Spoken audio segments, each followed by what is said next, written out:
అందరికీ నమస్తే. గత 3 రోజులుగా మనం గ్రామ సభల్లో జరుగుతున్న ఆందోళనలు, జనాలు ప్రశ్నిస్తున్న తీరు, అధికారులను, లేకపోతే అక్కడున్న ఇందిరమ్మ కమిటీ మెంబర్లను, ఎమ్మెల్యేలు పోతే తిరుగుబాటు, ఇవంతా కూడా చూస్తూ ఉన్నాం. ప్రభుత్వం మీద వాళ్ళు కనీసం ఇదేదో కొంచెం గ్రామ సభలు పెట్టి, గ్రామ సభల ద్వారా కొన్ని స్కీమ్స్ ఇస్తున్నట్లుగా చూయించి జనాల్లో కొంచెం అభిప్రాయం చేంజ్ చేసుకోవాలి అనేది ప్రభుత్వం ప్లాన్ ఉండే. బట్ అదంతా రివర్స్ అయినట్టుగా కనిపిస్తుంది. ఇప్పుడు ఆ నెగిటివిటీని డ్యామేజ్ అంటారు దాన్ని, ఆ డ్యామేజ్ కంట్రోల్ కోసం ఈరోజు పేపర్లు చూసినా, టీవీలు చూసినా, లేకపోతే హడావిడి అంతా కూడా డ్యామేజ్ కంట్రోల్ కోసం ముమ్మర ప్రయత్నాలు చేసినట్టుగా కనిపిస్తుంది. మీరు ఒకసారి చూడండి, ఏ పేపర్ అయినా తీసుకోండి, ఈనాడు, ఆంధ్రజ్యోతి, సాక్షి, వెలుగు, ఇంకా ఈ పేపర్, ఆ పేపర్, ఏ పేపర్ అయినా తీసుకోండి, అన్ని పేపర్లలో దావోస్లో 1,78,000 కోట్ల రూపాయల పెట్టుబడులు వచ్చినాయి అనే విషయాన్ని హైలైట్ చేసినాయి. గ్రామ సభలో జరుగుతున్న ఆందోళనను కొన్ని పేపర్లు రాయనే లేదు. కొన్ని పేపర్లు 12వ పేజీ, ఆంధ్రజ్యోతిలో 12వ పేజీలో వాడుతుంది, మిగతా పేజీలో ఎక్కడో లోపల ఉన్నాయి. వెలుగు లాంటి పేపర్లు అసలు వార్తలే రాయలేదు. ప్రతి గ్రామంలో జరుగుతున్న వ్యవహారం, ఒకవేళ మంచి జరిగితే మంచి అని కూడా రాయొచ్చు. గ్రామ సభల్లో ప్రజలు సహకరిస్తున్నారు ప్రభుత్వానికి, ప్రభుత్వం మీద ప్రశంసల జల్లు కురిపిస్తున్నారని కూడా రాయొచ్చు. అసలు ప్రజలకు సంబంధించిన వార్తలు రాయకుండా దావోస్ నుంచి వస్తున్న వార్తలు, దావోస్ నుంచి 1,78,000 కోట్ల బడ్జెట్తో కంపెనీలు రాబోతున్నాయి, ఇక్కడ 45,000 జాబ్స్ రాబోతున్నాయి, ఈ విషయాన్ని హైలైట్ చేసినాయి. అన్ని పేపర్లు ఫ్రంట్ పేజీలు మొత్తం ఇవే వార్తలతో నింపేసినాయి. ఇంకా వార్తలు నింపడమే కాదు, ఇదంతా ఒక ప్యాకేజ్. పేపర్లలో ఈ వార్తలు రావడానికి, తర్వాత జనం వార్తలు రాకపోవడానికి కారణాలు ప్యాకేజీలు. ఒక్కొక్క పేపర్కు 10 లక్షల రూపాయల నుంచి దాదాపు 1 కోటి రూపాయలు ఫండింగ్ ఇచ్చి ఈ వార్తలన్నీ కూడా కవర్ చేయించి జనాల ఆందోళనలు, జనాల కష్టాలు, జనాల సమస్యలు రాకుండా పేపర్లను మేనేజ్ చేసినట్టుగా ప్రచారం జరుగుతుంది. అది బహుశా ఆ పేపర్లో వాళ్ళు ప్రచురించిన వార్తలను బట్టి చూస్తే బహుశా అది నిజమే అయ్యి ఉండొచ్చు అనే ఒక ఆధారంగా కనిపిస్తుంది. ఇక రేవంత్ రెడ్డి గారు వచ్చిండ్రు, హైదరాబాద్కి వచ్చేసిండ్రు. హైదరాబాద్కి రాగానే ఎయిర్పోర్ట్లోనే ఎమ్మెల్యేలు, తర్వాత వాళ్ళ పార్టీకి సంబంధించిన కొద్దిమంది కార్యకర్తలంతా హడావిడి రేవంత్ రెడ్డిని రిసీవ్ చేసుకుంటూ, రేవంత్ రెడ్డి గొప్ప విజయం సాధించిండ్రు, తెలంగాణకు 1,78,000 కోట్లు తీసుకొచ్చినని చెప్పే ప్రయత్నం చేసినారు. నిజానికి ఆ ఎమ్మెల్యేలు, ఆ మినిస్టర్స్ గ్రామ సభలకు పోయి ఉంటే బాగుంటుండే, కానీ గ్రామ సభలకు ఎవరు పోలేదు. అక్కడి నుంచి వచ్చిన తర్వాత ర్యాలీ, ఒక పెద్ద ర్యాలీ, మాస్ ర్యాలీ తీసిండ్రు. అక్కడి నుంచి ఒక పెద్ద గ్రాఫిక్ తయారు చేసి దాన్ని మీడియాలోకి వదిలేసిండ్రు. మీరు ఆ గ్రాఫిక్ కూడా చూడండి ఒకసారి. 1,78,950 కోట్లు, 4 రోజులు 16 సంస్థలతో ప్రభుత్వం ఎంఓయూలు. సీఎం రేవంత్ బృందం దావోస్ టూర్ సక్సెస్. తెలంగాణకు వెల్లువెత్తిన పెట్టుబడులు. ప్రత్యేక రాష్ట్రంలో ఇదే అతిపెద్ద రికార్డు. అయితే ఈ 1,78,000 కోట్ల మాట, ఒకవేళ నిజంగా తెలంగాణకు అన్ని పెట్టుబడులు వస్తే మనంతా సంతోషించాల్సిందే, ఖచ్చితంగా సంతోషించాల్సిందే.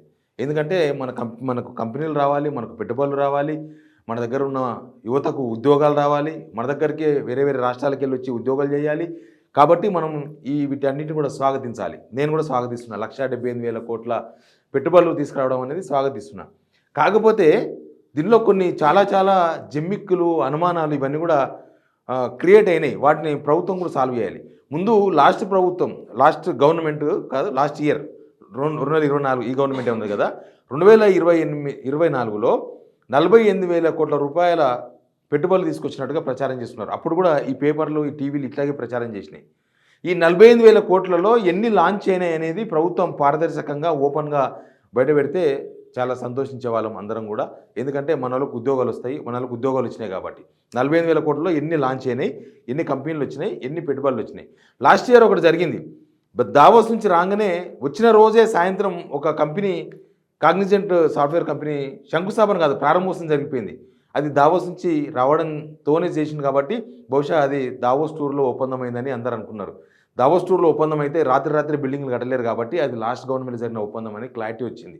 ఇక ఈరోజు ఏం హడావిడితో తెలియదు. కానీ ఈ 1,78,000 కోట్ల రూపాయలు వచ్చినాయని మనం సంతోషపడాలా, మహారాష్ట్రకు 15 లక్షల కోట్ల పెట్టుబడులు వచ్చినాయని బాధపడాలా? ఎందుకంటే మహారాష్ట్రకు 15 లక్షల కోట్లు వచ్చినాయి. వాళ్ళు చెప్తున్నది, మహారాష్ట్ర గవర్నమెంట్ 15 లక్షల కోట్ల రూపాయలు పైన, 15 లక్షల కోట్ల పైన పెట్టుబడులు వచ్చినట్టుగా చెప్తూ ఉన్నారు. ఇక్కడ మన దగ్గర 1,78,000 కోట్లు. అంటే మనం మహారాష్ట్రతో పోలిస్తే మనం చాలా వెనుకబడి ఉన్నాం. మన హైదరాబాద్ బ్రాండ్, మన ప్రపంచ స్థాయిలో హైదరాబాద్ బ్రాండ్ అంతా ఏమైంది? మహారాష్ట్ర ఆల్రెడీ కిక్కిరిసిన ముంబై మొత్తం స్లమ్ ఏరియాలతో మునిగిపోయిన ఆ ముంబైకి పెట్టుబడులు వస్తున్నాయి. ఇంకా మనకు వాళ్ళకు చాలా డిఫరెన్స్ ఉంది. 15 లక్షల కోట్ల పైన వాళ్ళకు వస్తే 1,78,000 కోట్లే మనకు వచ్చినాయని చెప్పుకుందామా? అదే నవ్వుదామా, నవ్వుకుందామా, లేకపోతే మనకు కూడా చాలా గ్రేట్గా వచ్చినాయని చెప్పుకుందామా అనేది ఒక పాయింట్. ఇక రెండో పాయింట్, 45,000 కోట్ల రూపాయలతో 45,000 కోట్ల రూపాయలు ఒక కంపెనీ ఇక్కడ పెట్టుబడులు పెట్టబోతుందని ప్రచారం చేసిండ్రు. కానీ వాళ్ళు విడుదల చేసిన ఫోటోలు అసలు ఆ కంపెనీకి సంబంధించిన ఓనర్ లేడు. ఎవరు ఫోటోనో ప్రచురించి, ఎవరు ఫోటోనో మీడియాకి రిలీజ్ చేసి ఈయననే ఆ కంపెనీ ఓనర్ అని తప్పుదో పట్టించే ప్రయత్నం చేసినది క్లియర్. ఆ కంపెనీ ఓనర్ ఆయన కాదు. ప్లస్ ఏపీ నుంచి ఒక ప్రెస్ నోట్ వచ్చింది. ఏపీ మీడియాకు అక్కడ ప్రభుత్వం ప్రెస్ నోట్ ఇచ్చింది. ఎందుకంటే చంద్రబాబు నాయుడు, లోకేష్ కూడా వాళ్ళు కూడా దావోస్లో ఉన్నారు. సేమ్ టైం రేవంత్ రెడ్డి పోయిన అక్కడ కలిసిర్రు, అదంతా మనం కూడా చూసినాం.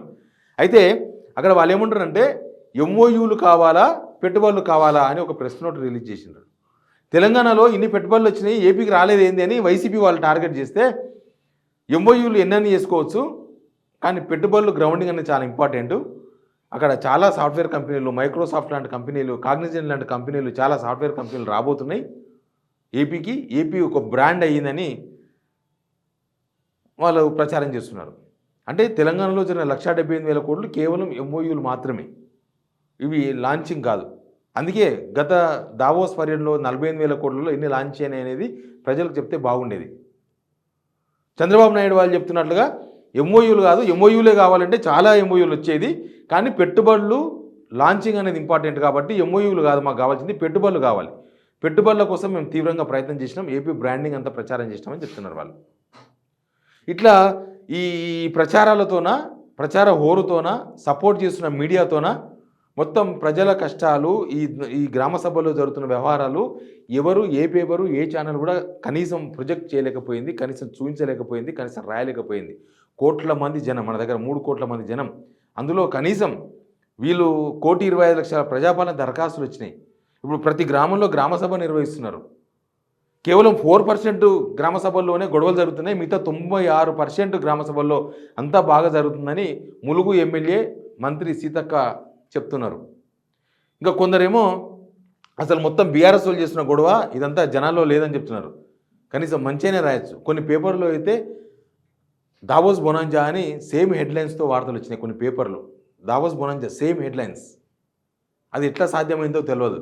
ఈ దావోస్ నుంచి వచ్చిన ముఖ్యమంత్రి ఆఫీస్ నుంచి వచ్చిన ప్రకటనను యాజ్ ఇట్ ఈజ్ ప్రశ్నించలేము. అంటే జనాల సమస్యలు పేపర్లో కనబడతలేవు, జనాల ఇష్యూస్ ఏమీ రాయొద్దని డిసైడ్ అయిపోయినారు. ప్రభుత్వానికి కోపం వస్తుందేమో జనాల సమస్యలు రాస్తా అని పాపం చాలా మనసు చంపుకొని వార్తలు రాసినట్టుగా కనిపిస్తుంది. కాకపోతే ఫైనాన్షియల్గా డబ్బులు వచ్చినాయి కదా, 10 లక్షల నుంచి ₹1,00,00,000 వరకు ఈ వార్త రాయొద్దు, ఈ వార్త రాయాలని ఫండింగ్ జరిగినట్లుగా ప్రచారం జరుగుతుంది. కాబట్టి బహుశా డబ్బులకు కక్కుర్తి పడి మీడియా ఈ వార్తలను హైలైట్ చేసి అసలు వార్తలను, జనాల వార్తలను రాయకుండా, కనబడకుండా చేసిందన్న ఒక చర్చ నడుస్తుంది. Please subscribe signal TV.